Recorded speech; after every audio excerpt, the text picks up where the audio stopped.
to have a good year. I mean, good call by you, by the way. Yeah, I knew it. I knew it. I have.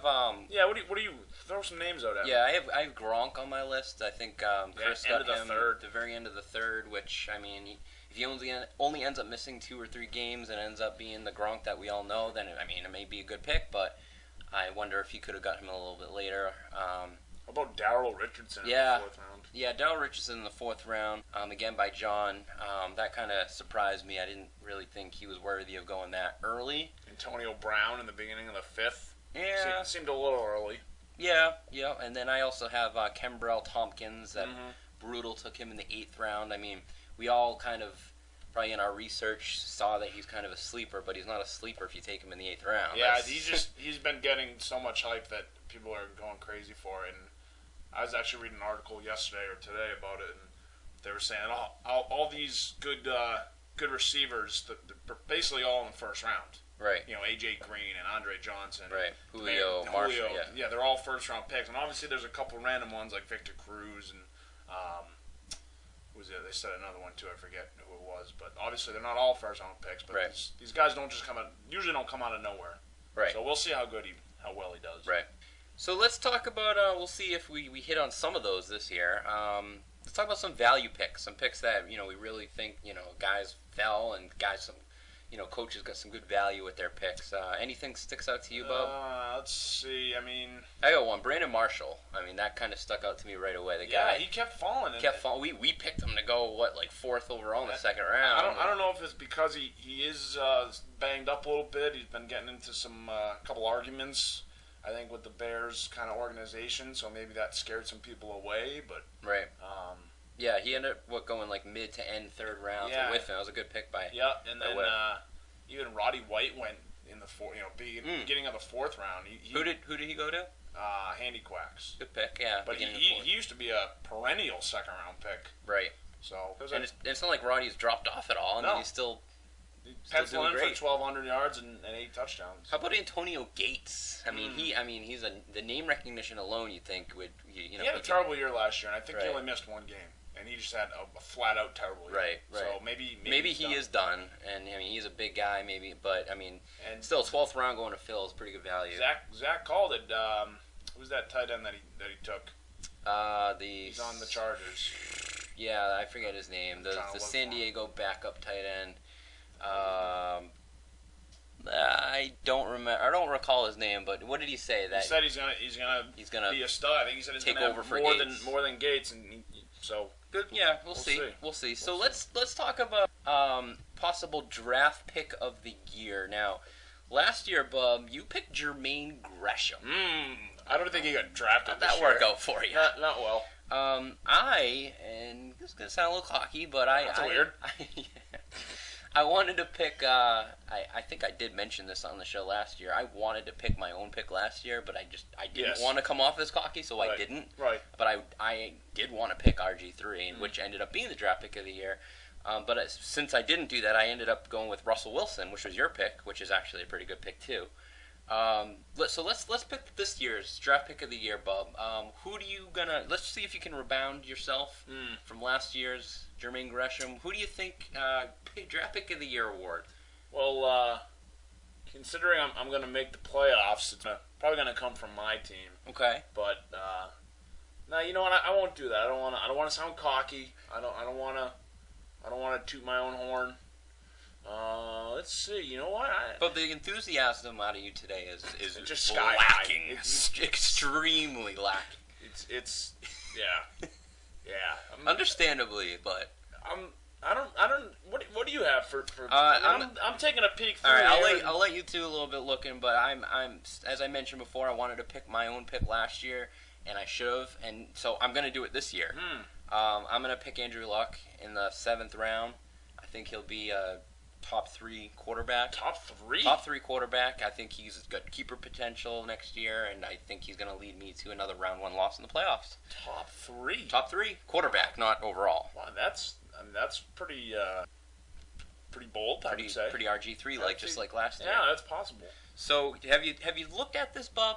Have you looked at the board? Is anything sticking out to you? I have. There will be no draft pick of the year award. I wish I could. I wanted to take Jermaine Gresham, but no one drafted him. I don't think. You know what? I'm gonna kind of throw darts at a board here. I'm gonna pick another quarterback. Okay. He has red hair. Oh, I know where you're going. Andy Dalton. I think. Whiffin, huh? I think Andy Dalton is going to have a good year. Maybe not top 3, but I think he's ready to kind of break out and go for 30 plus touchdowns and 4,300 yards. Sure. So. And that he went to Whiffin in round 11. Nice. Round 11. Okay. Overall, Bub, who do you feel just kind of maybe just a few really had good drafts, or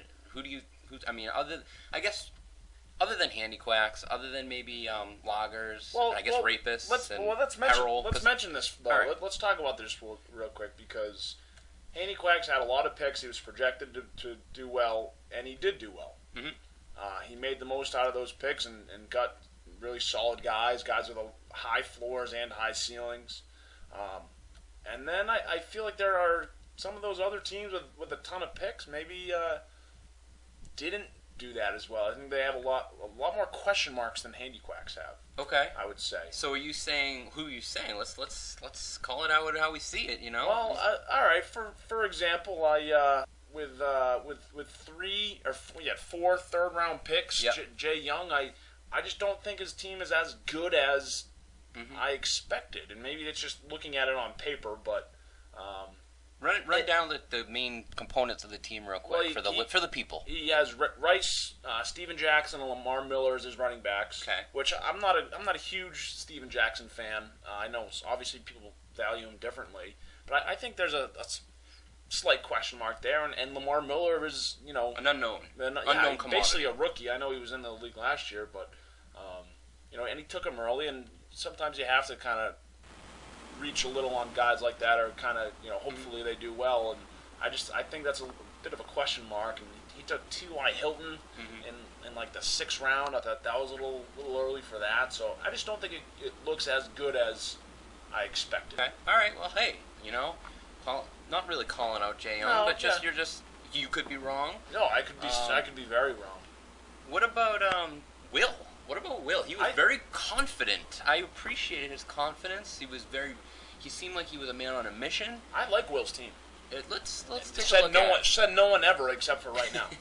Well, you picked him to go all the way, so I bet you're feeling even better about it now. It looks like you got Romo at quarterback. Which I actually like Romo this year. Yep. I like Forte and Peterson. Good, solid. He's got the Dan Manny Amendola, Andre Johnson, Hakeem Nicks, Jermichael Finley at tight end. He's got Eddie Lacy there at flex, and he's got a somewhat pretty, maybe not so much a deep bench, but those starters look pretty good. I like his team this year. Okay. Anyone else that we want to kind of focus on, or anything else you want to say about? I think Whiffen made a lot of deals. I feel like he was trading up and down the board, and he was. I think that when he got over the hump there, the 5-win hump, and I think that really did something for his confidence. Right. So I think he's. You got Stafford, who could certainly have a bounce back year after a slight down year. Doug Martin, Trent Richardson, Victor Cruz, Brandon Marshall, Jordy Nelson, Darren Sproles at flex. I like that team. Draft pick of the year potential, Andy Dalton. Yeah, absolutely. Yeah, we saw a lot of guys, thinking of next year too, and I know Whiffen made, I think, a trade or two. I think maybe just one for next year as well, while still drafting a good team this year. So, hence the dynasty, niggas. So let's get a little bit. Ladarius Green is the tight end. Ladarius Green. Okay, burn that name into your memories. Yes. Burn it. Let's get into a little bit of the shenanigans that took place, Bob, which is always part of the fun here in the Dynasty Draft. I guess we'll start with some of the nerfings. I counted 10 separate nerfings that took place. You and I both suffered the wrath of our first nerfing ever. I misspelled Justin Blackmon in the 10th round. You redrafted Le'Veon Bell in the 13th round. Inexcusable. From both of our parts. Zach and Ben both got nerfed for the first time as well. Zach when he misspelled Stephen Ridley and blamed it on Ridley and his parents. And his blackness. And Ben got nerfed twice. And then Whiffen, he got nerfed. He hasn't been nerfed in a while. And then Chris